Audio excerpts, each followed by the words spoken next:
Hey, we're back at the topic again today on the road to Pokemon Sword and Shield. We're still not done because there is something big I need to tell you that I just learned after I did the trailer reaction. I might have wanted to put it into the trailer reaction video, but that should be its own entity in itself. So if you missed that, the link will be in the description below. It's also in the playlist because this is in the road to Pokemon Sword and Shield.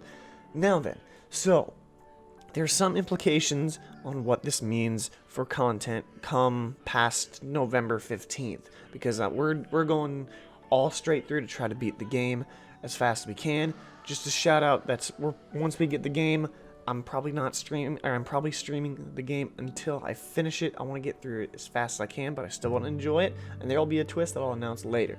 But more so, what is going on with November 5th or post game stuff like battle videos? For one, I've made a mistake in the past where I totally dropped the informational videos, you know? I totally dropped that, and I'm not going to make the same mistake. We're going to have an even balance this time, just so we can have people who like competitive stuff and then people who like the informative stuff. We're going to have an even balance of that, and I'm going to have to find a balance of that. But more so, what is it going to involve? Because you can see here, we have the trailer here, but more so this. We have some interesting stuff to go over. So first, this is posted on Twitter.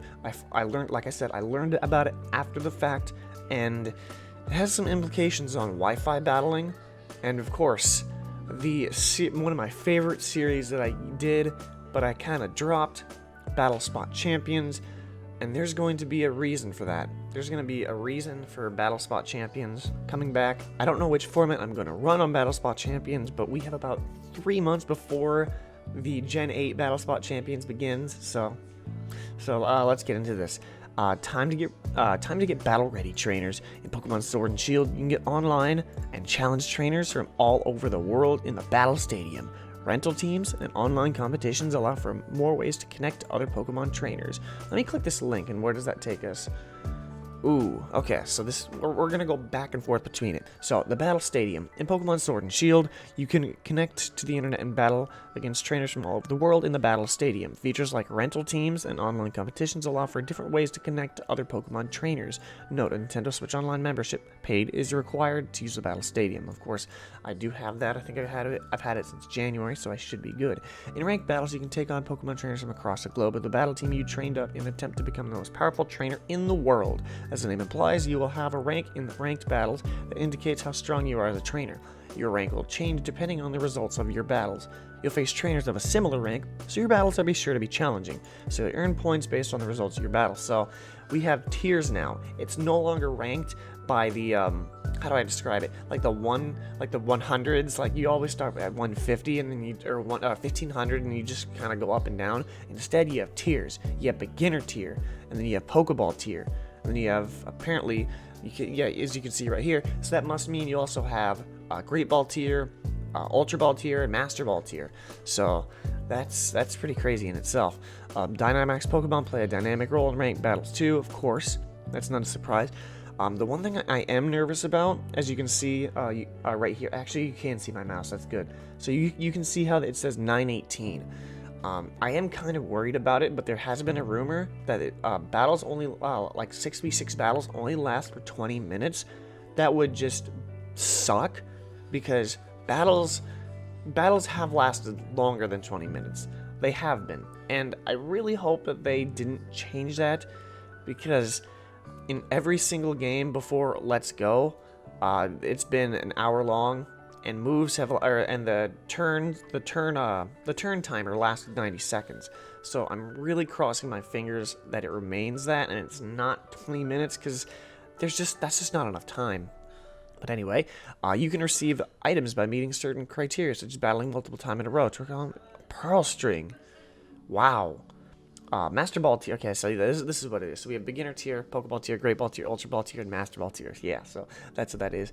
Each rank in ranked battles belongs to a specific tier. Their top tiers are where trainers will take part in intense ranked battles, with everyone aiming to become the best in the world. You can check your own ranking in the Battle Stadium when you're competing in the highest ranks, and check out the smartphone version of Pokemon Home if you want to see how all your participants if you want to see how all participants of a competition placed or the rankings of a Pokemon used. In ranked battles, your rank will go down a certain amount at the end of each season before being carried over to a new season.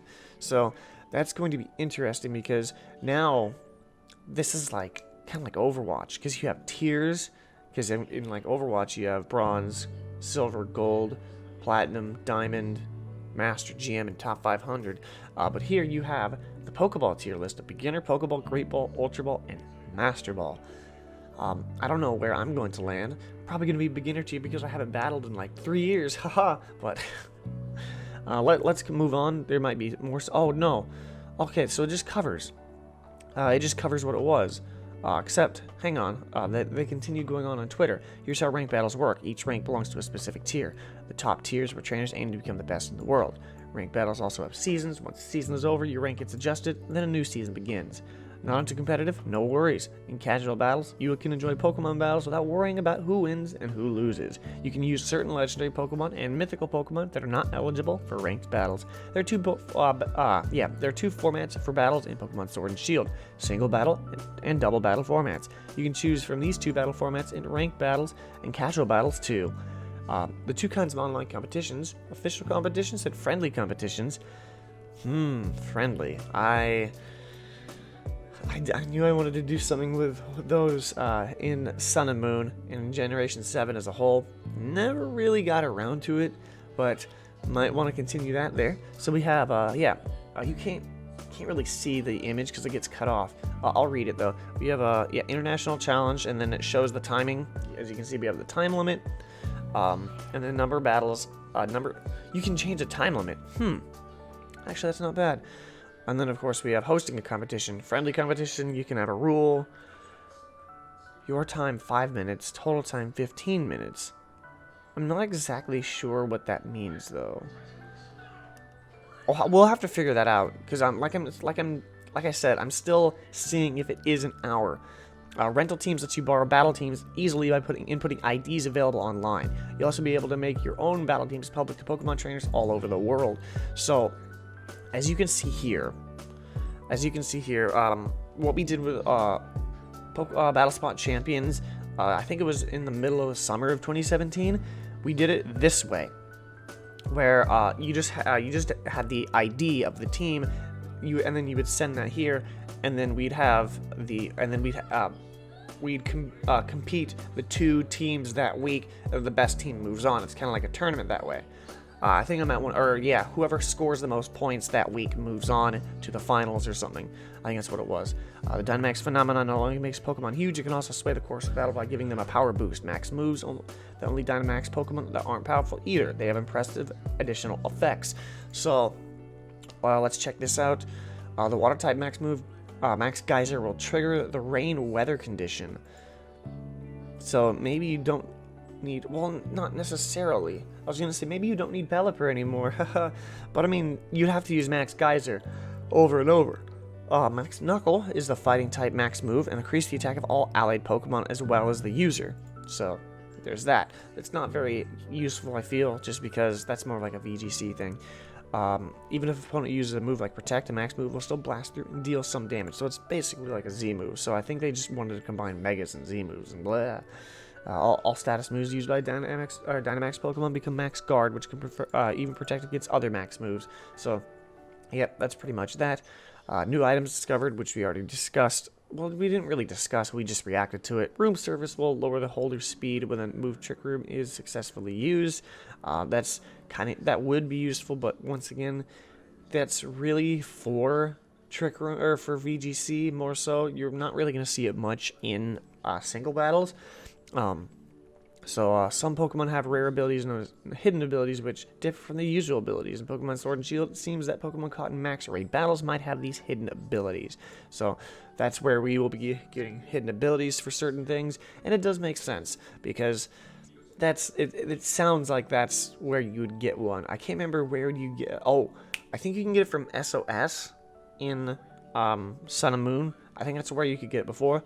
There's also a chance you'll encounter a Pokemon that can Gigantamax and Max raid battles. While extremely rare, by attempting many different battles, there's a chance you could even find a Pokemon that can Gigantamax and also has a hidden ability. Interesting.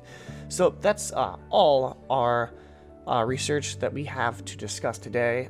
So show of hands, who's ready to battle in Pokemon Sword and Shield? You know I am, because like I said, I'm bringing back Wi-Fi battling. I'm bringing back Battle Spot Champions. Battle Spot Champions is the main thing I'm excited for. I'm also bringing probably friendly tournament streams every week where we base a new team around a new Pokemon. At the very end, we'll figure out the next Pokemon to base a team around, and that's going to be exciting. There's going to be a lot of battling stuff I'm going to do, but of course I am not leaving the informational videos behind. What I will be doing, like I said, is kind of like balancing that out. I want to have at least one of those videos per week like I used to, all while having that's not a word, all while having the battle content in there for all the competitive needs, not to mention Generation 8 Draft League format.